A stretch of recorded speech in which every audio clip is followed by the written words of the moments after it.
யாரும் வீட்டுக்கு போக வேணாம் அப்படின்னு தற்போது நம்ம பிசிசிஐ ஐபிஎல்ல உடனடியாக மீண்டும் துவங்க ஒரு செமையான திட்டம் ஒன்று போட்டிருக்காங்க. அதன் வீதம் தினமும் 2 போட்டி நடத்துற மாதிரியான ஒரு புதிய ஷெட்யூல்ட தற்போது நம்ம பிசிசிஐ அவங்க உருவாக்கியிருக்காங்க. ஸோ இதன் காரணமாக கடைசியாக பாகிஸ்தான் அவங்க இந்த விஷயத்துல பயங்கரமா ஏமாந்து போற மாதிரியான ஒரு சம்பவம் தான் தற்போது நடந்திருக்கு. அந்த வகையில் முன்னதாக பஞ்சாப் டெல்லி இடையிலான ஆட்டத்தில் பாகிஸ்தான் அவங்க வான்வழி தாக்குதல் நடத்துனதால பாதுகாப்புக்காக அந்த ஆட்டத்தை ரத்து பண்ணாங்க. ஸோ அதை தொடர்ந்து வெளிநாட்டு பிளேயர்கள் எல்லாருமே இருக்காங்க, அவங்களுடைய பாதுகாப்பு ரொம்ப முக்கியம் அப்படிங்கிறதால கம்ப்ளீட்டாக ஐபிஎல்ல ஒரே ஒரு வாரத்துக்கு நிறுத்தி வைக்கிற முடிவையும் நேற்று நம்ம பிசிசிஐ அஃபிஷியலாக எடுத்திருந்தாங்க. அதே போல் எல்லா பிளேயர்களுமே வெளிநாட்டு பிளேயர்கள் உட்பட எல்லாருமே அவங்க வீட்டுக்கு புறப்பட்டு போங்க, அடுத்து தகவல் கொடுத்த உடனே எல்லாருமே புறப்பட்டு வாங்க அப்படிங்கிற விஷயத்தையும் சொல்லி தான் பிசிசிஐ அனுப்பி வச்சாங்க.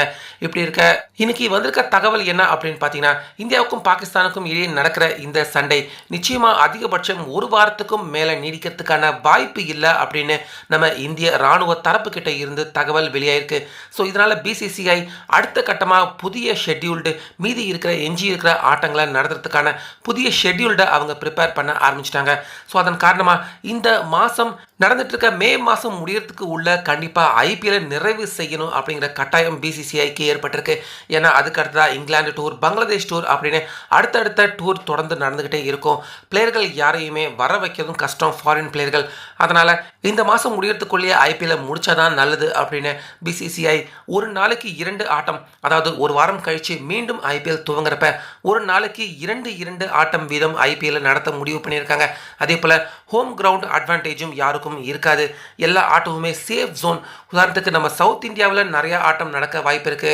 அதே போல பார்டர் பக்கத்தில் இருக்கிற ஸ்டேட்ல எந்த ஒரு ஆட்டமும் நடத்தப்படாது. உதாரணத்துக்கு நரேந்திர மோடி ஸ்டேடியம், அதே போல பஞ்சாப்ல இருக்கிற ஸ்டேடியம், ராஜஸ்தான்ல இருக்கிற ஸ்டேடியம், இந்த மாதிரியான ஸ்டேடியங்கள்ல ஆட்டம் நடத்தப்படுறதுக்கான வாய்ப்பு இல்லை. இந்த பக்கம் சேஃப் ஜோனான நம்ம சேப்பாக், ஹைதராபாத், பெங்களூரு இந்த மாதிரியான ஸ்டேடியங்கள்ல மேட்ச் நடத்துறதுக்கான அதிக வாய்ப்பு இருக்கு. ஸோ அதனால வெளிநாட்டு பிளேயர்கள், அதிகப்படியான பிளேயர்கள், முக்கியமான பிளேயர்கள் யாரும் தயவு செய்து போயிட வேண்டாம், இருங்க.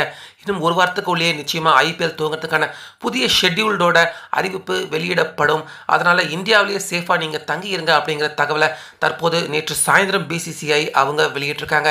அதே போல நம்ம இந்தியன் பிளேயர்கள் எல்லாருமே அவங்கவுங்க வீட்டுக்கு போறதுனா போகலாம், ஆனால் கூப்பிட்ட உடனே வந்துருங்க அப்படின்னு இந்த முக்கியமான அறிவிப்பு பிசிசிஐ வெளியிட்டிருக்காங்க. அதே போல இந்தியா பாகிஸ்தான் இடையே நடந்துகிட்டு இருக்க இந்த சண்டை ஒரு வாரத்தையும் தாண்டி ஒரு மாதிரியான பதட்டமான நிலை தொடர்ந்துகிட்டே இருந்துச்சுன்னா அதுக்கும் வேற ஐடியா வச்சிருக்கோம் அப்படின்னு பிசிசிஐ சொல்லியிருக்காங்க. அதாவது இங்கிலாந்துல நடத்த முடிவு எடுத்திருக்காங்க. அதாவது இப்போ உடனே கிடையாது, அடுத்ததாக இந்தியா இங்கிலாந்து டூர் போறாங்க டெஸ்ட் மேட்ச் விளையாடுறதுக்காக. அந்த டெஸ்ட் மேட்ச் ஆட்டங்கள் துவங்கறதுக்கு முன்னாடி மீதி இருக்கிற ஐபிஎல் ஆட்டங்களை இங்கிலாந்து நடத்தி முடிக்க திட்டமிட்டு இருக்காங்க. ஸோ இது எப்படி இருந்தாலும் இந்த மாதம் இல்லைனா அடுத்த மாதம் 15ஆம் தேதிக்குள்ள கம்ப்ளீட்டா ஐபிஎல் எல்லாமே நடத்தி முடிக்கப்படும் அப்படிங்கிற முடிவோட தான் நம்ம பிசிசிஐ இருக்காங்க. ஸோ அதே போல பாகிஸ்தான் அவங்களும் அவங்க நாட்டில் பிஎஸ்எல் நடத்தி முடிக்காம யுஏஇ, அபுதாபி, ஷார்ஜா இந்த இடங்கள்ல மீதி ஆட்டத்தை நடத்த முடிவு எடுத்திருக்காங்க பாகிஸ்தான். ஆனா இதுல துபாய் மட்டும்தான் அவங்களுக்கு அனுமதி கொடுத்திருக்காங்க. அபுதாபி, ஷார்ஜா 2 பேருமே பாகிஸ்தான் அந்த பிஎஸ்எல் நடத்த நிராகரிச்சிருக்காங்க.